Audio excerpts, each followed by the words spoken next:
মরুর বুকে ফুটবল আর ফুটবল খেলার মাধ্যমে শুরু হয় সৌদি আরবের বাংলাদেশি প্রবাসী ব্যবসায়ীদের আয়োজন শীতকালীন মিলন মেলার। তবে খেলাটি গোলশূন্য ড্র হয় আর মাঠের চারপাশে উল্লাস করেন দর্শকরা।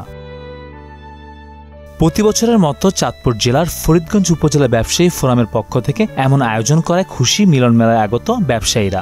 তারা বলছেন, প্রবাসের মাটিতে এমন আয়োজনের মধ্য দিয়ে ব্যবসায়ীদের মধ্যে সুসম্পর্ক বৃদ্ধি পাবে। সাংস্কৃতিক অনুষ্ঠান এবং ব্যবসায়ী সমিতির সকল নেতৃবৃন্দ, সাধারণ ব্যবসায়ী ও প্রতিষ্ঠিত ব্যবসায়ী যারা আছে, সকলের আয়োজনে আজকের এই অনুষ্ঠান। ব্যবসায়ীদের উদ্যোগে আজকের এই অনুষ্ঠানের আজকে খুব সুন্দর অনুষ্ঠান। আজকের এই অনুষ্ঠান করার জন্য আমি ব্যবসায়ীদেরকে, ফরিদগঞ্জের নেতৃবৃন্দকে ধন্যবাদ জানাচ্ছি। প্রবাসের মাটিতে দেশীয় ব্যবসাকে সমৃদ্ধি করার লক্ষ্যে প্রবাসীদের নিয়ে ব্যবসায়িক মিলন মেলার আয়োজন করা হয় বলে জানান উদ্যোক্তারা।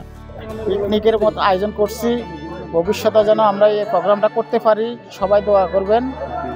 ব্যবসায়িক সৌদি আরব ব্যবসায়িকদের পক্ষ থেকে আজকের এই মিলন মেলা আমরা প্রত্যেক বছর প্রত্যেক শীতের সিজনে এই ধরনের প্রোগ্রাম করে থাকি এবং ইনশাল্লাহ আগামী দিনে যাতে আমরা সবাই ফরিদগঞ্জের সবাই তথা চাঁদপুর ডিস্ট্রিক্টের সবাই ঐক্যবদ্ধভাবে যাতে এই ধরনের আয়োজন করতে পারি। আয়োজকদের মধ্যে উপস্থিত ছিলেন মাসুদ হোসেন, তাজুল ইসলাম গাজী, মোহাম্মদ সেলিম, মোহাম্মদ ইউনুস মিয়াজি, মোহাম্মদ শফিকুল ইসলাম, মোহাম্মদ শাহাদাত হোসেন, মোহাম্মদ মাসুদ আলম, আবু সুফিয়ান বিপ্লব। মিলন মেলায় উপস্থিত ছিলেন সৌদি আরব রিয়াদের বাংলাদেশি পোশাক ব্যবসার সাথে জড়িত প্রায় ৩ শতাধিক ব্যবসায়ীরা। মেহেদি হাসান, মোহনা ডিজিটাল।